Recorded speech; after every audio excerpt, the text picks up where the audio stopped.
Bonjour à vous qui me regardez. Voilà, après avoir contacté à 2 reprises les chaînes de télévision, à savoir TeleMB et RTL TV, pour un reportage, malheureusement les 2 chaînes de télévision m'ont fait comprendre qu'il était impossible de faire un reportage de 10, 12, 15 minutes concernant celui que je considère comme n'étant pas mon ami. En fait, il n'est pas mon ami parce que cet horodateur me pose un souci en termes de sa légalité. Je m'explique. J'ai reçu par la ville de Bruxelles et par la ville de Mons, ici, la site d'où le bâtiment administratif se trouve juste là-bas. J'ai reçu à 2 reprises de la ville de Mons des paiements, des redevances à payer pour non-paiement de l'horodateur, ou comme on appelle aussi parc-mètre.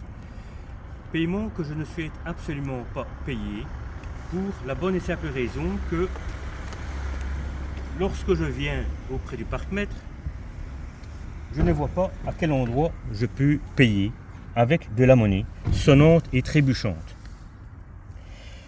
Alors, pourquoi je souhaite payer avec de la monnaie? Pour la bonne et simple raison qu'il n'est écrit nulle part dans la loi que le citoyen doit disposer d'une carte bancaire. Parce que j'ai été reçu par le collège Échevinal qui m'a dit monsieur, si vous ne saviez pas payer avec de la monnaie, vous pouviez payer par carte. Moi, j'ai répondu à l'ensemble du collège, dans cette farde, je dispose de toutes des preuves, des écrits, ici que vous voyez en fluo, qui émanent du moniteur belge, donc des lois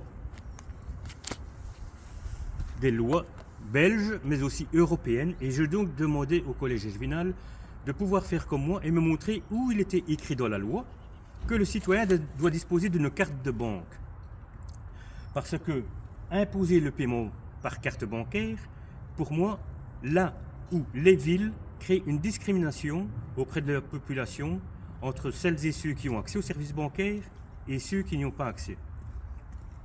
Je veux dire par là que, par exemple, si j'étais sous médiation de dette, je ne disposerais pas d'une carte de banque.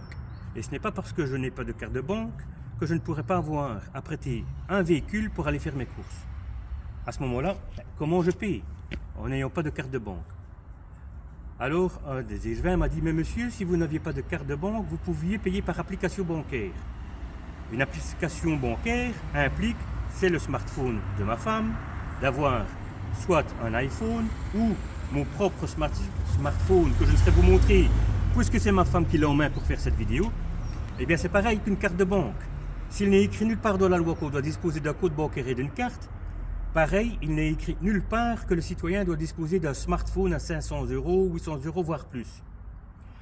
Par ailleurs, tout le monde n'a pas la possibilité de se payer un smartphone. Et je dirais même plus qu'il y a certaines personnes qui ont les moyens de se payer un smartphone, mais qui ne ressentent pas ce besoin de constamment avoir un téléphone dernier cri.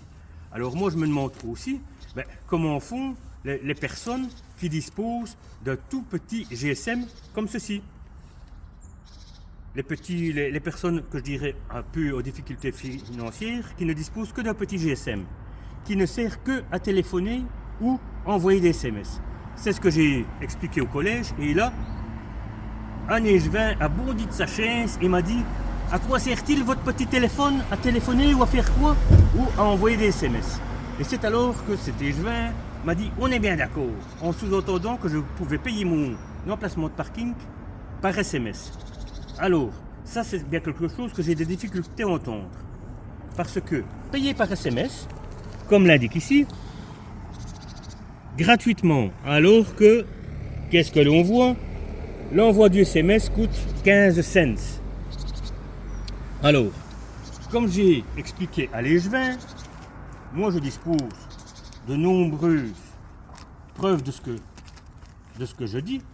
Régulièrement, de temps en temps, je reçois un SMS de mon fournisseur d'accès Proximus et regardez ce qu'il y fait écrit. Cher client Proximus, pour info, vous avez dépassé votre forfait de 10 €. Pour rappel, sachez que le service tel que le stationnement par SMS, l'achat de billets de bus et ainsi de suite ne sont pas compris dans votre forfait. C'est bien que l'envoi du SMS pour ce parquet est payant. Donc si je comprends bien, on demande à l'automobiliste de payer pour pouvoir payer. Ça c'est hallucinant. À titre d'exemple, c'est comme si vous vous rendiez dans un commerce, dans une grande surface, vous faites vos courses et arrivé à la caisse, on vous demanderait de payer 1 ou 2 euros pour accéder à une caisse et lorsque vous êtes à la caisse, seulement payer ce qu'il y a dans votre caddie. Par ailleurs, sur le site internet de Proximus, qu'est-ce qu'on peut y voir? En fouillant bien, je suis désolé pour la qualité de la feuille, mais lors d'un reportage avec la télévision, il n'a plus. Numéro payant et SMS payant, voilà. Alors ici figure la liste des envois de numéros de SMS, commençant par 2, par 3, par 4, et voyez ici, commençant par 4, prix maximum 31 euros. Mais les envois de SMS qui commencent par 4 sont bien payants. Comme indiqué sur l'application ici, 4810, il existe aussi l'application, une autre application 4411. Bref, les envois vers des numéros spéciaux sont payants. Ça, c'est quelque chose que j'ai énormément de difficultés à pouvoir entendre. Alors, un autre argument, et non des moindres, vous pouvez voir ici, le ministre de la Consommation, notre ministre fédéral, Chris Peters, ministre de la Consommation, a fait également une intervention dans la presse en disant qu'il estime que les eurodateurs doivent être régulés et suivre la réglementation européenne. Les communes qui ont installé des eurodateurs et qui proposent de payer, qui ne proposent pas le paiement en cash, est en infraction avec la réglementation européenne. Si même notre ministre le dit, alors, aussi, un de mes arguments est de dire ceci. C'est quelque chose auquel on ne pense pas, mais je vais faire une petite incartade. À savoir, à la police par exemple, lorsque la police flash les automobilistes, les radars doivent être étalonnés, réglés. Parce que si on dit à l'automobiliste, vous rouliez à telle vitesse, il ne peut pas y avoir de contestation. Donc les radars, eux, sont bien réglés.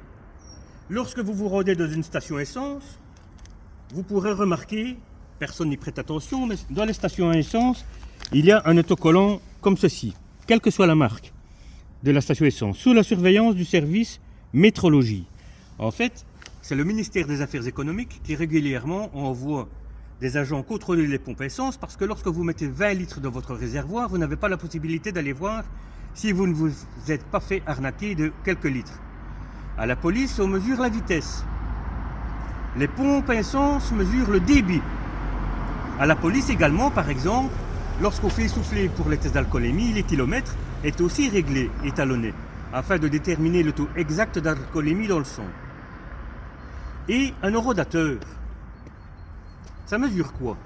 Ça mesure le temps. Mais qui contrôle les eurodateurs? Personne.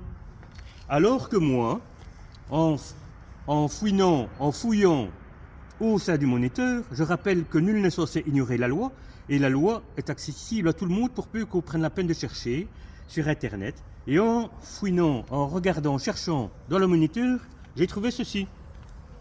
Article 8, paragraphe, ainsi de suite. Le mesurage dans le circuit économique, qui a pour but de déterminer l'ampleur de la vente de biens ou de services, doivent être effectués à l'aide d'instruments de mesure vérifiés. Ce n'est pas terminé, en admettant même que ces appareils sont vérifiés, parce qu'un échevin m'a dit non, vous vous trompez, nous avons des ouvriers du service technique qui de temps en temps les contrôlent. Admettons même qu'ils sont contrôlés. Toujours au moniteur belge, qu'est-ce que je lis? La vérification périodique consiste à vérifier si un instrument qui a déjà fait l'objet d'une vérification primitive satisfait encore aux prescriptions légales. Donc après une vérification primitive, doit s'en suivre une vérification périodique.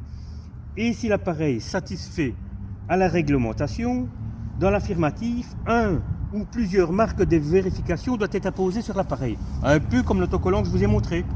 Donc s'il a bel et bien été vérifié, contrôlé, je devrais pouvoir le constater via un autocollant ou quelque chose.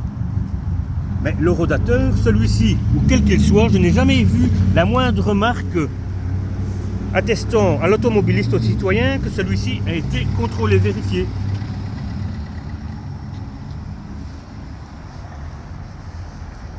Alors, ce n'est pas terminé. J'ai 2 dossiers d'avocat. En voici un, mon avocat, Alain Roland, suivi du premier, le bien connu spécialiste automobile Christophe Redco, 2 dossiers d'avocat. Dans ces dossiers d'avocat, par exemple, je peux y lire que la ville crée une discrimination au sein de la population envers les gens qui ont accès aux services bancaires et ceux qui n'y ont pas accès. Et également, la ville a le devoir de traiter de la même manière tous les automobilistes. Alors aussi, il m'a été dit, lors de mon passage au collège communal, mais vous savez monsieur, les horodateurs qui ne permettent pas de mettre des pièces, il y a l'aspect sécuritaire, il ne faut pas les vider. Et donc, on ne risque pas d'agression si on vient vider la monnaie dans les horodateurs. Et puis, le fait qu'il n'y ait pas d'argent dans l'horodateur, les horodateurs, les parcs-mètres ne sont pas vandalisés. Ça, je veux bien l'entendre, mais je pense que ce n'est pas le souci du citoyen. C'est ce que j'ai répondu. Et alors, un autre échevin m'a dit, mais monsieur, faire vider les horodateurs par une entreprise, parce que moi j'ai dit, demandez aux autres communes comment elles font pour faire vider les horodateurs et des entreprises privées spécialisées dans le transport de fonds. Et on m'a répondu, les faire vider par une entreprise spécialisée, ça va se répercuter sur le citoyen sous forme de taxes. Je suis très dubitatif, voire même très étonné, de voir que soudainement, subitement, la ville se soucie des taxes qu'on impose aux citoyens.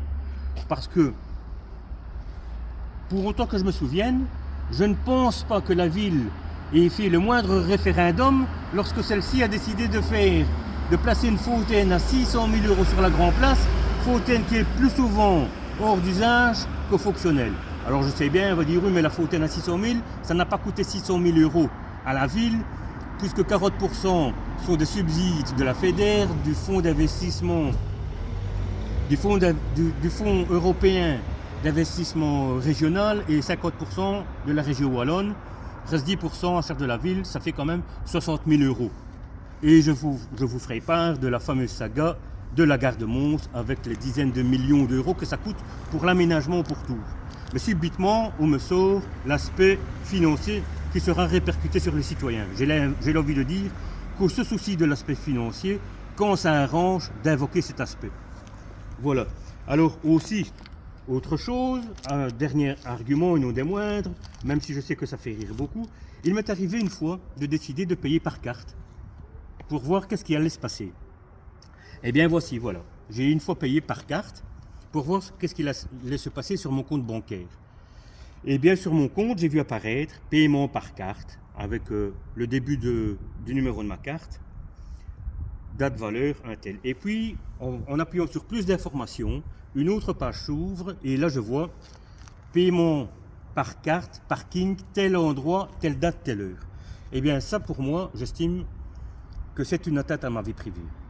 Pourquoi? À l'heure actuelle où on ne cesse de parler du RGPD, du Règlement Général de la Protection des Données, si mon compte bancaire était un compte commun avec mon épouse, je ne vois pas pourquoi je devrais devoir me justifier auprès de mon épouse si elle avait remarqué que telle date, j'avais payé un parking qu'à tel endroit.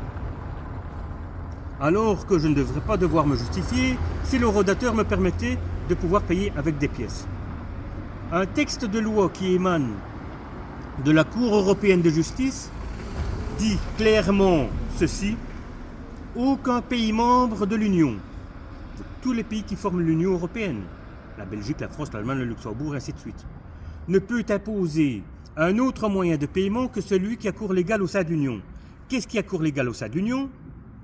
L'euro, les pièces et les billets. La carte de banque peut être un moyen de paiement alternatif, mais ne peut être imposée. Voilà, cette vidéo relativement longue m'aura au moins permis de pouvoir évoquer tous mes arguments, parce que à la télévision, au reportage que vous aurez peut-être vu sur TLMB et qui va prochainement être diffusé sur RTL, je sais que ça va être coupé et que très peu de mes arguments seront évoqués. Ici, au moins, tout aura été dit. J'espère n'avoir rien oublié. Je vous invite, vous, automobilistes qui me regardez, à contester. Faites comme moi. L'union fait la force. N'ayez pas peur de ne pas payer, parce que ce modèle-ci, et je rappelle, uniquement le modèle ne permettant pas de payer avec de la monnaie. Il m'arrive de payer des horodateurs lorsque je vais à la côte belge ou peu importe l'endroit, lorsqu'on s'est payé par pièce, je paye. Par contre, ce modèle est illégal. Ne vous laissez pas impressionner par les administrations qui jouent sur la peur du citoyen. tout le monde, toutes les administrations se disent on y verra que du feu. Je pense que l'automobiliste est déjà assez pressé comme un citron jusqu'à la dernière goutte. On nous prend vraiment pour une vache à lait. Pour moi, 50 cents, c'est 50 cents. 1 euro, c'est 1 euro. Si j'estime que c'est illégal, je ne paye pas. Osez faire comme moi. Ce n'est pas un appel.